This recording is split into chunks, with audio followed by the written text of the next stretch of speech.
What would you do if your child becomes blind overnight?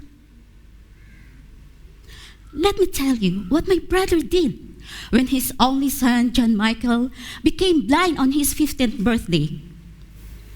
John was so devastated that he refused to get out from his room. Whenever John get around the house, he always bumped into furnitures and get himself hurt. And being the loving and caring father, my brother covered all the sharp edges of the furniture with a thick cloth so that John will not get hurt. But still, he got hurt. So he decided to remove all the furniture in the room, all sat on the floor.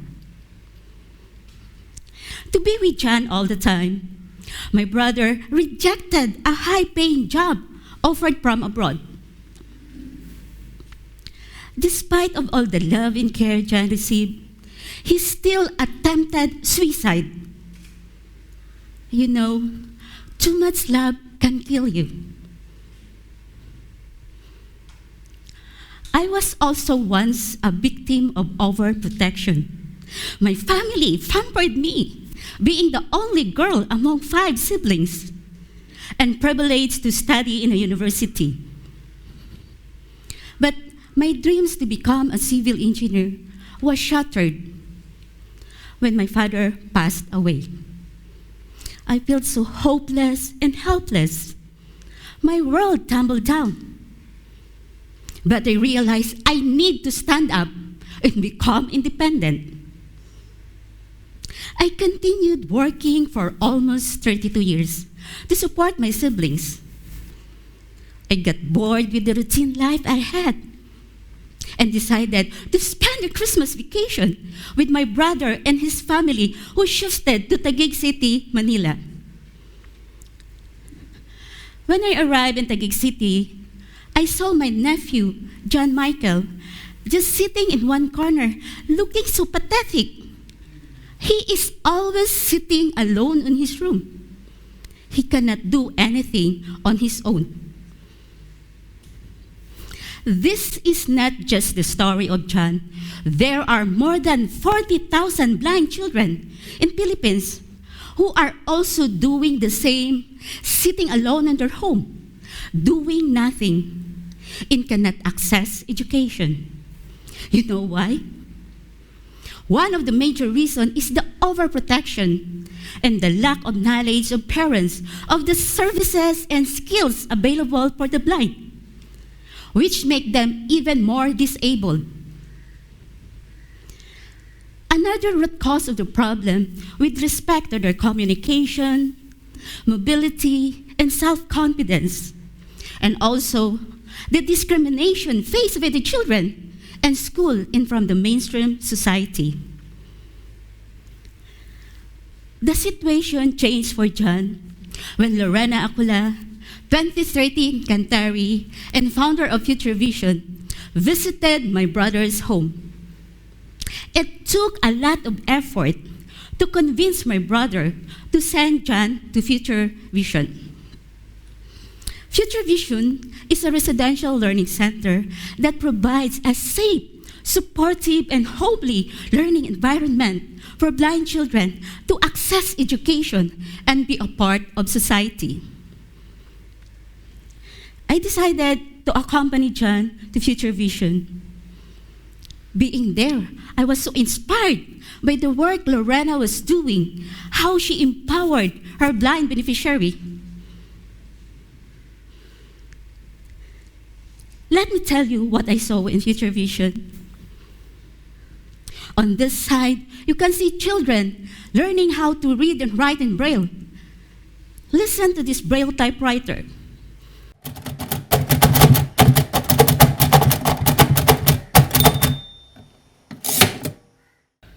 And on the other side, children sitting with their laptops and mobile phones with the voice synthesizer.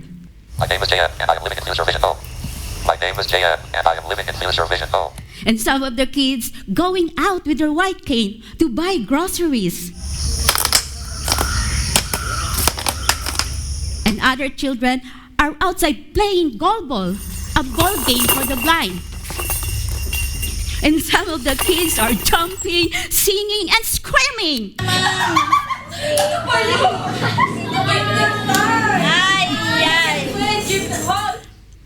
Oh man, they can be also so naughty.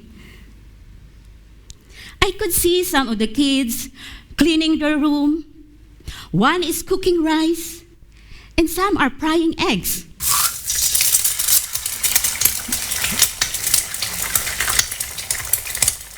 And once while they're washing dishes, they are creating a lot of mess.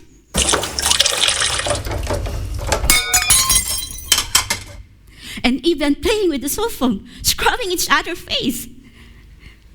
And I remember how the house parent ran to them and said, "Stop it! Clean everything and go to bed."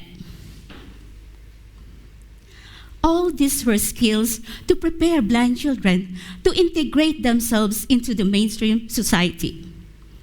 But before they can access schooling, they must undergo a test. This is to check if they are ready to attend regular school.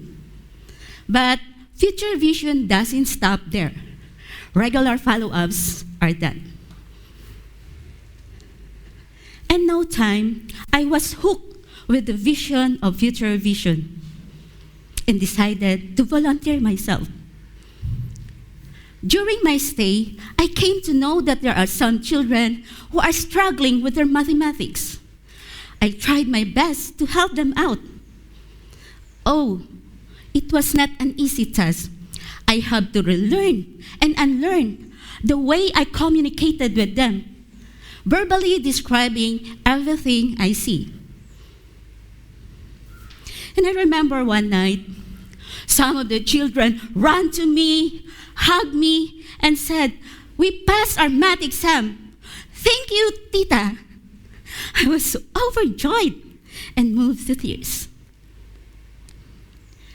I witnessed the positive impact that was created among the lives of more than 100 blind people, just like my nephew, John Michael. And without knowing it, 6 years had passed. I thought about my own hometown, Iloilo City. I know that there are also many blind children who are still being overprotected and need of the same support. But Manila is too far from Iloilo. It will take you more than an hour travel by plane. So Lorena and I decided to replicate Future Vision in Iloilo City. And you know what? John will be one of the specialist teachers of Future Vision in Iloilo City. By the way, did I tell you what is John doing right now? He finished his schooling and waiting to enroll in college. And currently, he hosted a youth program from one of the famous radio stations in Manila. And at the same time, he is the president of Persons with Disabilities Organization with more than 500 members from his locality. All this was possible for him because he was empowered, not overprotected. Did you remember what I said in the beginning? That too much love can kill you?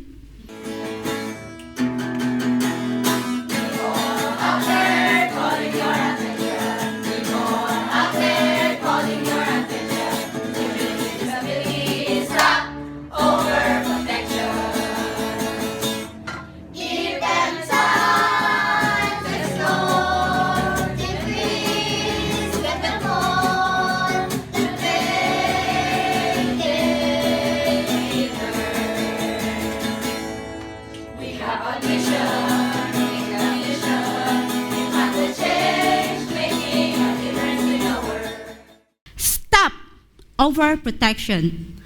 Let them explore. Empower them to be independent. Thank you.